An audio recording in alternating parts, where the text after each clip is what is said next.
second part is related to the erosional work of streams. Moving water erodes material from the bed and sides of a channel.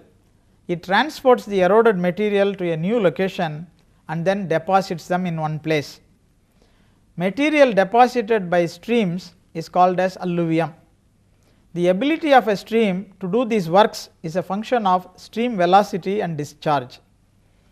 A drainage basin is divided into three zones as zone 1, which includes the watershed areas of the drainage basin, zone 2, which includes the area of transfer, that is transportation, and zone 3, which includes the area of deposition. Erosion is the first part of the zone 1. Running water is capable of conducting headward erosion, vertical erosion and lateral erosion. Stream erosion is the detachment of material from the bed or sides of the channel. Approximately 95% of a stream's energy is used to overcome frictional effects imposed by the channel and internal molecular friction. This leaves only 5% of the stream's energy for vertical and lateral cutting. Flowing water erodes in three ways. First, flowing water dissolves materials from the channel, contributing to stream's dissolved load or solution load. Secondly, the impact of water or the hydraulic action on the sides and beds of the channel dislodges the materials and makes them available for transport as part of the stream load. The materials which are too heavy to suspend, scoot and roll across the bed start eroding the channel by the action like abrasion. The rate of erosion depends on many factors like the climatic factors.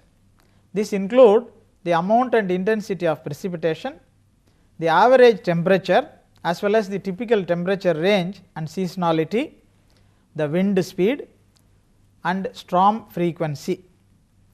The geological factors include the sediment or rock type, its porosity and permeability, the slope or gradient of the land, the nature of structures like tilts, faults, folds and weathering, the biological factors which include the ground cover from vegetation or lack of vegetation, the type of organisms inhabiting the area and also the land use. Sediments containing more clay tend to erode less than those with sand or silt. Hence, the impact of atmospheric sodium on erodibility of clay should be considered. The types of erosion by water are splash erosion, sheet erosion, rill erosion, gully erosion, stream erosion and bank erosion. Splash erosion is the detachment and airborne movement of small soil particles caused by the impact of raindrops on the soil. Sheet erosion is the detachment of soil particles by raindrop impact and their removal downslope by water flowing over land as a sheet instead of a definite channel or rill. The impact of the raindrop breaks apart the soil aggregates. Particles of clay, silt and sand fill the soil pores and reduce infiltration. After the surface pores are filled with sand, silt or clay, the overland flow of water begins due to the lowering of infiltration rate. Once the rate of falling rain is faster than the infiltration rate, runoff takes place. There are two stages of sheet erosion. The first is the rain splash, in which soil particles are knocked into the air by raindrop impact. In the second stage, the loose particles are removed or moved down the slope by broad sheets of rapidly flowing water filled with sediment known as sheet floods. This stage of sheet erosion is generally produced by cloud bursts. The sheet floods commonly travel for short distances and may last for short periods of time.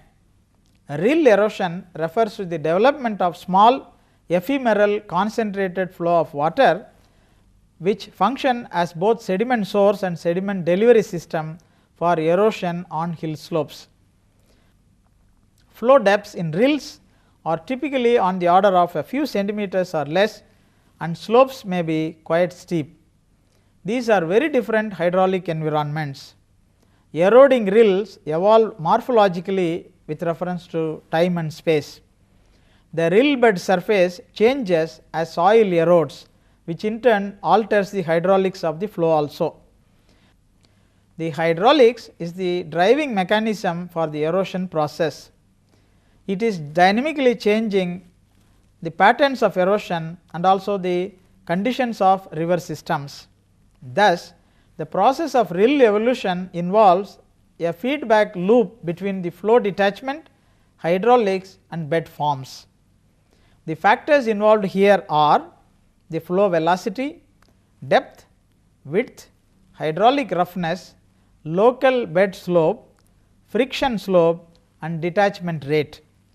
All of these vary with reference to time and space on the rill's evolutionary process.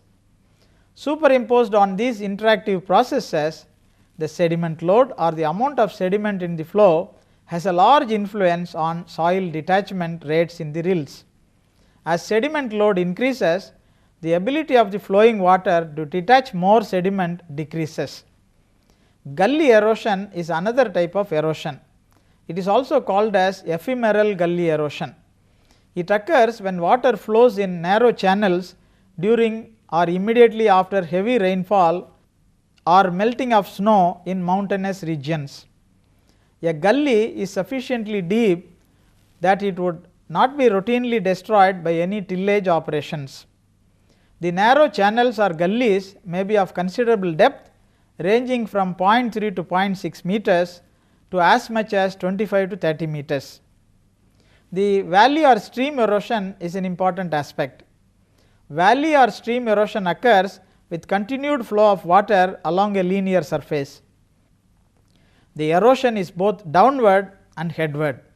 The downward happens during the deepening of the valley and the headward happens during the process of extending the valley into the hillsides. In the earliest stage of stream erosion, the erosive activity is dominantly vertical. During this stage, the valleys will have a typical V-shaped cross section and the stream gradient is relatively steep. When some base level is reached, the erosive activity switches to lateral erosion, which widens the valley floor and creates a narrow flood plain. The stream gradient becomes nearly flat and lateral deposition of sediments become important as the stream meanders across the valley floor. In all stages of stream erosion, more and faster moving water is available to carry the larger sediment loads. In such processes, it is not the water alone that erodes, but also the sediments. In addition to the water, suspended abrasive materials or particles, pebbles and boulders can also act as catalysts for the erosive action. Bank erosion is the wearing away of the banks of a stream or river. This is distinguished from changes on the bed of water course, which is referred to as scour.